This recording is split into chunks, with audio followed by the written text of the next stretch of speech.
नमस्कार, मैं हूं दीपक चौरसिया। रात के 9 बजने वाले हैं और खोज खबर में वक्त है खबर लेने का और खबर देने का। और आज जिस बात पर हम बड़ी बहस करेंगे ये है कि आखिर सीएए के नाम पर इस्लामोफोबिया के नारे क्यों लग रहे हैं। क्यों ये जताने की कोशिश की जा रही है कि प्रधानमंत्री नरेंद्र मोदी को इस्लामोफोबिया है। और इसके लिए सबसे पहले ये समझना जरूरी है कि इस्लामोफोबिया है क्या। इस्लाम और फोबिया दो शब्दों से मिलकर बना है इस्लामोफोबिया, जिसका मतलब होता है इस्लाम से भय। 1997 में ब्रिटेन में रूनीमेडे ट्रस्ट में एक आयोग बना जिसने अपनी रिसर्च को इस्लामोफोबिया के नाम से जारी किया। यह रिपोर्ट कहती है कि यह अवधारणा मुसलमानों को देश के आर्थिक, सामाजिक और सार्वजनिक जीवन से बाहर कर उनके खिलाफ भेदभाव दिखाती है। इस्लामोफोबिया से ग्रसित वो लोग होते हैं जो इस्लाम से डरते हैं, इसीलिए मुसलमानों को प्रताड़ित करते हैं। अमेरिका में 9/11 के हमले के बाद इस शब्द ने पूरी दुनिया में जोर पकड़ा और अब भारत में कुछ लोग इसका इस्तेमाल प्रधानमंत्री नरेंद्र मोदी के लिए कर रहे हैं। सीएए को इस्लामोफोबिया से जोड़ रहे हैं। सोशल मीडिया पर एक ऐसा ही वीडियो वायरल हुआ है। हम वीडियो की आधिकारिक पुष्टि तो नहीं करते, लेकिन इसके शब्द साफ सुनाई दे रहे हैं और जो तस्वीरें हैं वो देखकर यही लगता है कि ये दिल्ली मेट्रो का वीडियो है। तो सबसे पहले आइए वो वीडियो देख लेते हैं। इस्लामोफोबिया, सीएए तेरे नाम, इस्लामोफोबिया, नरेंद्र मोदी तेरे नाम, इस्लामोफोबिया, अमित शाह तेरे नाम, इस्लामोफोबिया, सीएए वापस लो, वापस लो, वापस लो, एनआरसी वापस लो, वापस लो, वापस लो, नरेंद्र मोदी तेरे नाम, इस्लामोफोबिया, बीजेपी तेरे नाम, इस्लामोफोबिया, आरएसएस तेरे नाम, इस्लामोफोबिया, दिल्ली पुलिस तेरे नाम, इस्लामोफोबिया, सीएए तेरे नाम, इस्लामोफोबिया, एनआरसी तेरे नाम, इस्लामोफोबिया, बीजेपी तेरे नाम, इस्लामोफोबिया, आरएसएस तेरे नाम, इस्लामोफोबिया। तो वायरल वीडियो हमने सुन भी लिया और देख भी लिया और अब हमारे सामने जो बड़े सवाल है वो ये है कि क्यों सीएए को इस्लामोफोबिया से जोड़ा जा रहा है। क्यों प्रधानमंत्री नरेंद्र मोदी और गृह मंत्री अमित शाह में इस्लामोफोबिया की बात कही जा रही है। क्या मोदी सरकार की कोई भी नीति ऐसी है जिसका फायदा देश के मुसलमान नहीं उठा सकते? क्या आयुष्मान भारत योजना, क्या उज्ज्वला योजना जैसी स्कीम्स सिर्फ हिंदुओं के लिए या ईसाइयों के लिए बनाई गई है? और अगर नहीं तो फिर क्या इस्लामोफोबिया का नाम लेकर देश के प्रधानमंत्री और गृह मंत्री को बदनाम नहीं किया जा रहा? इस बड़े सवाल पर बहस के लिए हमारे साथ एक बड़ा पैनल मौजूद है। सुदेश वर्मा बीजेपी के प्रवक्ता हैं, एचएस रावत जी धर्मगुरु हैं, जानकार हैं, धर्म के मामलों के मुफ्ती मंजूर जियाई साहब हैं, हाजी हैं, इस्लामिक स्कॉलर हैं, हाजी खान हैं, ये भी एक इस्लामिक स्कॉलर हैं, हमारे साथ सैफ खान हैं, ये कांग्रेस के समर्थक हैं, डॉक्टर शोएब जमई हैं, अध्यक्ष international minority Indian Muslim foundation और साथ ही साथ शाहीन बाग के दौरे के ऑर्गेनाइजर भी हैं। हम इस बहस को आगे बढ़ाएं। पहला सवाल मैं दागू कि क्यों इस्लाम से जोड़कर देखा जा रहा है इस पूरे आंदोलन को? क्या ये देश को बांटने की एक साजिश चल रही है? मैं बड़ी बात यहां पर कह रहा हूं, लेकिन फिर से देख लेता हूं वीडियो। क्या कह रहे हैं ये लोग, क्या कहने की कोशिश कर रहे हैं और क्यों एक जिसको फैंसी टर्म कहा जाता है जो पाश्चात्य देशों से आया है उसको भारत में क्यों घुसाया जा रहा है, ये भी समझने की कोशिश करेंगे। इस्लामोफोबिया, सीएए तेरे नाम, इस्लामोफोबिया, नरेंद्र मोदी तेरे नाम, इस्लामोफोबिया, अमित शाह तेरे नाम, इस्लामोफोबिया, सीएए वापस लो, वापस लो, वापस लो, एनआरसी वापस लो, वापस लो, वापस लो, नरेंद्र मोदी तेरे नाम, इस्लामोफोबिया, बीजेपी तेरे नाम, इस्लामोफोबिया, आरएसएस तेरे नाम, इस्लामोफोबिया, दिल्ली पुलिस तेरे नाम, इस्लामोफोबिया, सीएए तेरे नाम, इस्लामोफोबिया, एनआरसी तेरे नाम, इस्लामोफोबिया, बीजेपी तेरे नाम, इस्लामोफोबिया, आरएसएस तेरे नाम, इस्लामोफोबिया। सीधे चलते हैं बीजेपी के प्रवक्ता सुदेश वर्मा के पास। सुदेश वर्मा, प्रधानमंत्री जी और गृह मंत्री जी को क्या इस्लामोफोबिया है? सीधा सवाल। दीपक, पहले तो आपको और सुधीर चौधरी जी को बधाई कि आपने ये प्रयास किया शाहीन बाग का सच लोगों के सामने लाने का। क्यों ये हमेशा बात करते थे कि सरकार की तरफ से कोई, जब आपको बर्दाश्त नहीं कर पा रहे, पत्रकार को बर्दाश्त नहीं कर पा रहे, तो ये क्या किसी की बात सुनेंगे? सीएए का सच जानना चाहेंगे? इनको कुछ नहीं करना है, इनको सिर्फ भारत में उपद्रव पैदा करना है। और आपको पता है कि इनको मोदी फोबिया है, इनको आरएसएस फोबिया है, इनको बीजेपी फोबिया है, इनको अमित शाह फोबिया है। हम लोग को फोबिया नहीं, हम लोग देश के लिए कर रहे हैं। हम लोग हिंदू मुसलमान की टर्म से बात नहीं कर रहे हैं, हम लोग देश को मजबूत करने की बात कर रहे हैं और देश के उस कमिटमेंट को पूरा कर रहे हैं जो हमारे पूर्वजों ने वहां के उन लोगों से किया जिनकी प्रताड़ना हो रही है पाकिस्तान में, इस्लामिक कंट्री में। वहां मुसलमानों की प्रताड़ना नहीं हो रही है, लेकिन इनके एजिटेशन से ये लगता है कि ये पाकिस्तान के मुसलमानों को भारत की नागरिकता देना चाहते हैं। ये खुल के बोले इस बात को।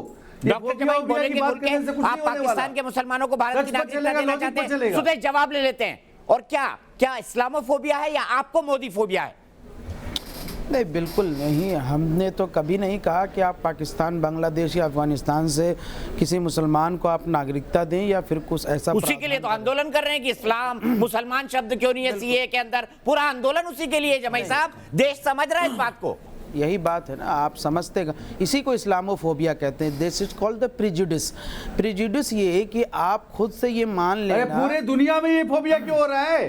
पूरे दुनिया में ये फोबिया है। अगर इस्लामोफोबिया की बात करें तो देखिए यहाँ पूरे वर्ल्ड में। अरे अब कुछ तो गलती किया है आपने। स्टूडियो में इस्लामोफोबिया मत फैलाइए। देखिए, हमें भी बोलने का अधिकार है। मैं ये कह रहा हूँ कि प्रधानमंत्री मोदी जी के बारे में मैं एक बात तो ज़रूर जानता हूँ, जो मुझे जफ़र सिरसवाला साहब ने बताई थी कि प्रधानमंत्री के बड़े करीबी हैं। उन्होंने कहा कि प्रधानमंत्री मोदी जी कुरान भी पढ़ते हैं और उसको समझने की कोशिश भी करते हैं। लेकिन माननीय अमित शाह गृह मंत्री जो है, बार बार अपने भाषणों में हमेशा जो है वो इस्लाम को, मुसलमानों को टारगेट करते हैं और हमेशा एक इस्लामोफोबिक ऐसा दर्शन देने की कोशिश करते हैं कि अगर घुसपैठिया हिंदू मज़हब से है तो अब तो वो हमारे लिए स्वागत योग्य है हिंदुस्तान में, लेकिन अगर कोई यहाँ से बाहरी, अगर कोई मुस्लिम उसकी आइडेंटिटी है तो वो भाई टेररिस्ट है, वो आतंकवादी है। ये अमित शाह जी का फैसला नहीं है। अमित शाह जी और मोदी जी को अलग करके मत देखिए। दूसरा, ये भारत सरकार का फैसला है। सुनिए ना, ये भी इस्लामोफोबिया है कि आपके केंद्र सरकार के मंत्री का काम नहीं करिए। अमित शाह जी अलग हैं, मोदी जी अलग हैं, बीजेपी अलग है, ऐसा नहीं है। नहीं, मुझे पता है, पूरा देश एक शब्द में बोल रहा है, भारत के पार्लियामेंट में बोला है। प्रधानमंत्री मोदी जी की लॉबी अलग है, अमित शाह और अजीत डोभाल की लॉबी अलग है। ये पूरे देश को पता चल चुका है। कोई लॉबी भी नहीं है। लॉबी आप लोग क्रिएट करिए। कोई लॉबी नहीं है। अमित शाह सब मोदी जी हैं। नहीं, अब एक मिनट सुरेश जी, इन्होंने अभी अमित शाह को कहा कि अमित शाह बहुत सारी ऐसी बातें बोलते हैं। मुझे अमित शाह की एक स्पीच बताओ जो इस्लाम के खिलाफ बोली उन्होंने। बताओ डॉक्टर जमाई, बताओ तुरंत 20 सेकंड में, 20 सेकंड में बताओ। डॉक्टर रावत का जवाब दीजिए। एक स्पीच बताइए अमित शाह की जो इस्लामोफोबिया वाली हो, बताइए। अमित शाह जी ने कहा कि मैं देश के जो घुसपैठिए हैं, ठीक है ना, हम उनको बाहर करेंगे। दूसरा सवाल, तो इसमें इस्लाम कहां से आ गया? दूसरा सवाल इस्लाम कहां से आ गया मुझे बताओ ना। और आप नहीं चाहते कि इससे घुसपैठिए बाहर हो? आप क्या चाहते हैं, घुसपैठिए यहाँ रह जाए? आप जवाब दीजिए, ये चाहते हैं क्या? डॉक्टर जमाई चाहते हैं घुसपैठिए यहाँ रह जाए? क्या डॉक्टर जमाई चाहते हैं घुसपैठिए यहाँ रह जाए? देखिए, डॉक्टर जमाई दूसरा ही सवाल जब उनसे पूछा गया तो कहा कि नहीं, हिंदुओं जो हिंदू तार के नीचे से हो गई, जो हिंदू तार के नीचे से आया है वो घुसपैठिया नहीं है, लेकिन कोई मुसलमान है तो वो घुसपैठिया। यही तो इस्लामोफोबिया है। व्यापक प्रश्न है, कोई छोटा, यही तो इस्लामोफोबिया है। इस्लामोफोबिया दूसरी बात ये है कि जब दिल्ली पुलिस जामिया में घुस के कहती है मुल्लन में हम मारेंगे, तुम्हें हम मारेंगे, यही इस्लामोफोबिया। देखिए, ऐसा है कि इस्लामोफोबिया क्रिएट करने की कोशिश इस्लाम की ओर से ही हुई दुनिया बिल्कुल में। ठीक, बिल्कुल ठीक। 1998 में ओसामा बिन लादेन ने इंटरनेशनल इस्लामिक फ्रंट का गठन किया। उसने कहा कि इस्लाम से भय पैदा करो, कि ये क्रिएट हो दुनिया में, ये हमारा पहला लक्ष्य है। मैं इसलिए आतंकित हूं इस नारे को देख करके जो मेट्रो में लग रहा है कि भारत में जो लोग पैन इस्लामिक, अखिल इस्लामवाद के समर्थक रहे हैं या खिलाफत के समर्थक रहे हैं कि फिर से खलीफा का साम्राज्य हो, वो पहले गुप्त रूप से काम करते थे, वो सोशल मीडिया के माध्यम से काम करते थे, देश से भाग करके आईएसआईएस में शामिल होने चले जाते थे। लेकिन अब धीरे धीरे वो बाहर निकल के कहीं मेट्रो में इस्लामोफोबिया का नारा लगा रहे हैं, कहीं वो एएमयू में कह रहे हैं कि इस देश को हमारी कौम तोड़ सकती है, कहीं वो असम को अलग करने की बात थोड़ा सुन लीजिए। ये जो पैन इस्लाम अवधेश कुमार जी,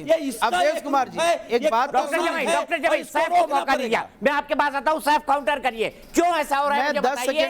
ये जो इस्लाम का भय और इस्लाम के डर के लोग जो बात कर रहे हैं, ये मेट्रो से निकलकर आप धरने पे क्यों बैठ गए हैं? मेरा आरोप है, सीधा सीधा आरोप है। देखिए दीपक जी, सबसे पहले बहुत बहुत शुक्रिया, आज आपके साथ जो है फिर मौका मिल रहा है। मैं एक रिलीजियस पे जो है राय नहीं रखूंगा, मैं एक जनरल जो है देश के ऊपर राय रखता हूं कि आजकल ये सिर्फ रिलीजन रिस्ट्रिक्शन में भी हम नहीं बोल रहे, ये फोर्ब्स भी कह रहा है 2019 में कि इंडिया में जो है रिलीजन रिस्ट्रिक्शन बढ़ता जा रहा है इसी चीज की वजह से। अब फोर्ब्स क्यों कह रहा है? अब इसलिए कह रहा है अगर रिस्ट्रिक्शन होता तो सैफ खान यहाँ नहीं बैठे होते। अगर रिस्ट्रिक्शन, माफ कीजिएगा, गलत बात बोल रहे, आपको सच्चा लग रहा है, देश का प्रधानमंत्री नहीं लग रहा है। हमारे देश के मिनिस्टर कह रहे हैं, हिंदुस्तान दिखाई दे रहा है, कैसे बात आप कर रहे हैं? Highest number of communal violence recorded हमारे देश में, ये भी कौन कह रहा है? हंसराज। नहीं, गलत गलत वहाँ इस्लामिक फोबिया था, आज भी इस्लामिक फोबिया है क्या नहीं? अरे साहब भाई, अब्देश जी, साहब भाई मेरी बात सुनो, अरे मेरी बात सुनो, आपको जम्मू कश्मीर में आपको नहीं दिखाई देता इस्लामिक फोबिया? जम्मू कश्मीर में नहीं दिखाई देगा क्या आपको? वहाँ क्या किया आप लोगों ने? कहाँ किया डॉक्टर सोएब? कहाँ सो रहे हो आप लोग? असम में दिखाई नहीं देता आपको? आपको बांग्लादेश में दिखाई नहीं देता? आपको बंगाल में दिखाई नहीं देता? आपने चावल का रखा है? एक मिनट दीपक जी, रावत जी कंक्लूड करिए। गलत पॉइंट उठाएंगे तो लोग रोकेंगे। रावत जी मेरी बात सुन लीजिए, मेरी बात सुन लो साहब भाई, मैं आप तीनों से सबसे खराब माना जाता है, आप बता दीजिए क्यों? अरे सुनिए, जम्मू कश्मीर में इस्लामिक फोबिया हुआ कि नहीं हुआ? असम में हुआ कि नहीं हुआ? हमारे बंगाल में हुआ कि नहीं हुआ? क्या कर रहे हैं आप लोग?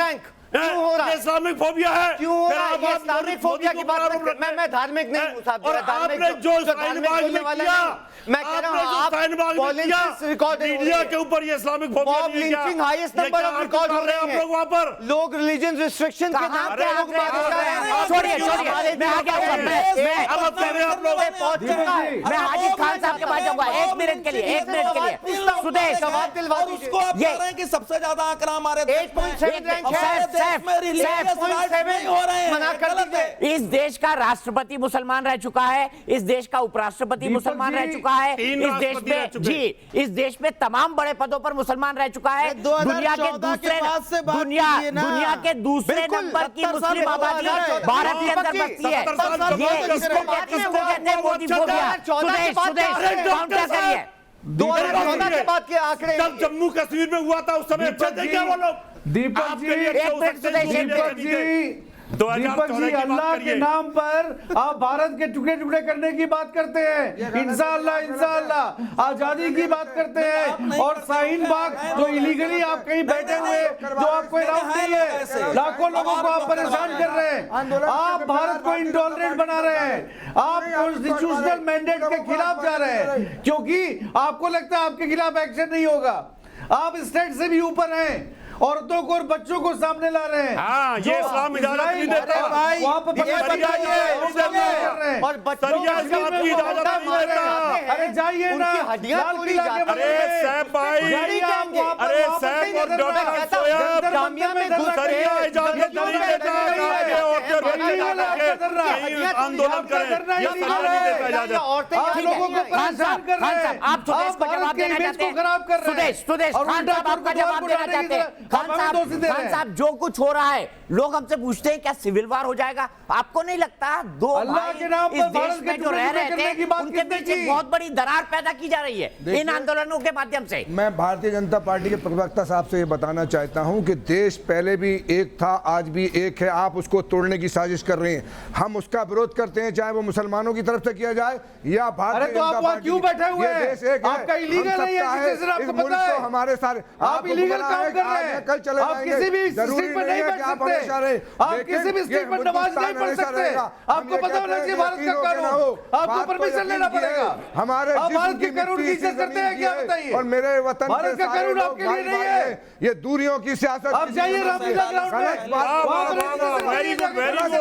अरे वाह खान साहब, वाह वाह, अभी तक ये जिन्ना की फोटो लगी हुई है, उसको गलत वाह, क्या बात कर रहे हैं, सरकार बड़ा अच्छा मजाक है।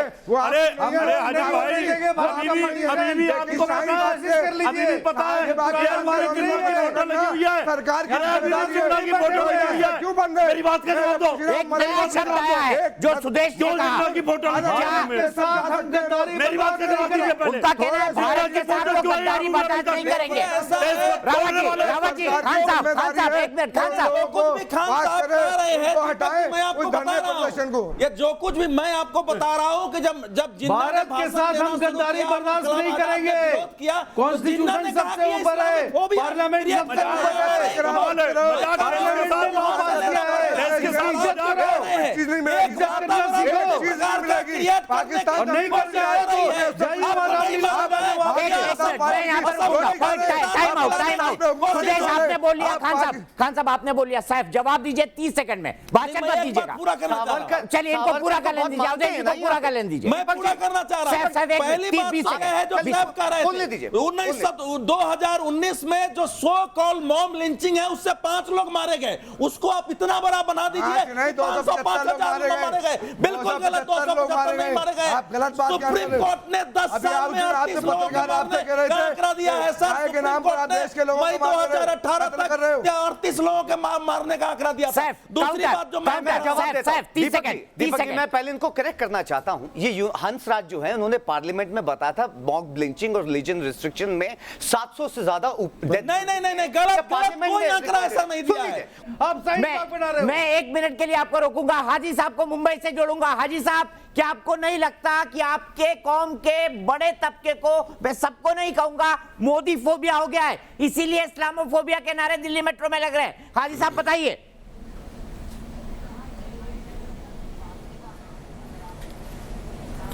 दीपक भाई, जिस तरीके की बातें हमें यहाँ सुनने को मिल रही हैं वो बहुत ही तकलीफ़देह है। ना ही किसी को इस्लामोफोबिया है, ना ही किसी को मोदी फोबिया है। यहाँ पर जो बातें हो रही हैं कि भारत के गद्दारों को और यहीं छोड़ेंगे, तो हम ये कहते हैं कि जो लोग वफादार हैं, जो संविधान के रक्षा करने वाले लोग हैं, उनके ऊपर क्यों बातें उठाई जा रही हैं? बात यहाँ पर ये आती है निकल कर के, दीपक भाई आप इस चीज़ को महसूस कर रहे होंगे, वो लोग जो बात का बतंगड़ बना करके भारत के गद्दार की बात करते हैं, वो संविधान के मुहाफिज हैं, जो संविधान की हिफाजत के लिए वहाँ पर बैठे हैं। और संविधान इस बात का अधिकार देता है उन्हें कि वो यहाँ पर आंदोलन करें। पत्रकार को पीटते हैं, तो अगर वो आंदोलन कर रहे हैं तो इसमें दिक्कत और परेशानी की क्या बात हो गई है? इसको इस्लाम से जोड़ने की क्या बात है? वहाँ पर इस्लाम जिंदाबाद इसीलिए किसी पत्रकार को पीटते हैं। ये संविधान की रक्षा हो रही है, ये संविधान की रक्षा हो रही है। पत्रकारों को जाने नहीं देते हैं। नहीं ये संविधान दीपक भाई, जो कुछ वहाँ पर आपके साथ बचा रहे हैं पत्रकार के साथ किस तरह का आर्गुमेंट है ये? सबका काम नहीं होना चाहिए। किस तरह का आर्गुमेंट कर रहे हैं आप? आंदोलन को कमजोर करना चाहते हैं, वो इस तरीके की हरकतें करते हैं संविधान की। देखिए, और वो भाषण दे रहे हैं। दीपक जी, भारत का संविधान है, पार्लियामेंट टेस्ट कर रहा है, पार्लियामेंट को बना के टेस्ट कर रहा है, और ये लोग उसको बात करके आऊंगा। डॉक्टर जमाई, आपने कहा था, आपने मुझे वादा किया था, आप आइए वहां बात करिए, फिर हमको कल क्यों रोका गया? हाजी साहब रुकना पड़ेगा, बताइए, जवाब दीजिए इसका। मैं इस पर बहस भी आगे बढ़ाऊंगा, अनुराग ठाकुर की बात नहीं बढ़ाऊंगा। दीपक चौरसिया, आपने सही बात लाया है, बिल्कुल सही मुद्दा है ये। हम भी सार्वजनिक जीवन जीते हैं, आप भी एक सार्वजनिक जीवन जीते हैं, रोका जाता है। हमें कहीं विरोध भी होता है। नहीं मुफ्ती साहब, रुक जाइए, मैं बताता हूं। के लिए रुकना पड़ेगा आपको। देखिए, हमें अपने काम की वजह से कभी विरोध भी होता है और प्यार भी मिलता है। सवाल यह है कि दीपक चौरसिया जी पूरे 1 महीने शाहीन बाग को लेकर इतनी मैलिशियस आप एजेंडा चलाते हैं। रोजाना शाहीन बाग को बदनाम करने में कोई कसर नहीं छोड़ते और 31वें दिन जाते हैं और समझते हैं कि यहाँ से वहाँ के लोग फूलमाला पहनाएंगे। तो ये सही तो बिल्कुल बात सही कर रहे नहीं हैं। है। दूसरी बात ये है ना, मुझे ये बताइए, अगर वो महिलाएं आपसे बात नहीं करना चाहती मैं तटस्थ हो जाता हूं, मुझ पर आरोप लगे, मैं तटस्थ हो जाता हूं। अध्यक्ष जी और रावत जी जवाब देंगे। नहीं बात करना चाहती है, सवाल है, नहीं बात करना चाहती है, क्यों कर रखा है? नहीं बात करना आप लोग चाहती बैठो ना। है। आपकी जिम्मेदारी थी। फिर पता चलेगा। अरे भाई रुकिए ना, ये क्या अब्दुल्ला बेगानी शादी में अब्दुल्ला दीवाना, एक प्रकार हम शाहीन बाग के आंदोलनकारी, आप वहाँ गए थे, हमारी आपके चलिए आंदोलनकारी मुझे बताओ आपको सीए से क्या विरोध है? रावत साहब, खान साहब, डॉक्टर जमाई, प्रजातंत्र की खूबसूरती है कि आप मेरी आलोचना कर रहे हैं, मेरे सामने बैठे हैं, मैंने आपको मेहमान बुला के बुलाया है, चाय भी पिलाई है और आपकी आलोचना को भी सहने की ताकत मुझ में है। मैं अगर मैं एक मेरी बात constructive way में कर आपने रहा हूं। सब बोल लिया ना, मुझे कहने दीजिए। बिल्कुल। आपकी आलोचना को सहने की ताकत मुझ में है। मैं तो वहां सिर्फ बात करने गया था, उनका पॉइंट ऑफ व्यू जानने, ठीक है। अगर आपको यह लगता है कि इसके आधार पर उनको बात करने का अधिकार नहीं है, तो आप कम से कम वहां की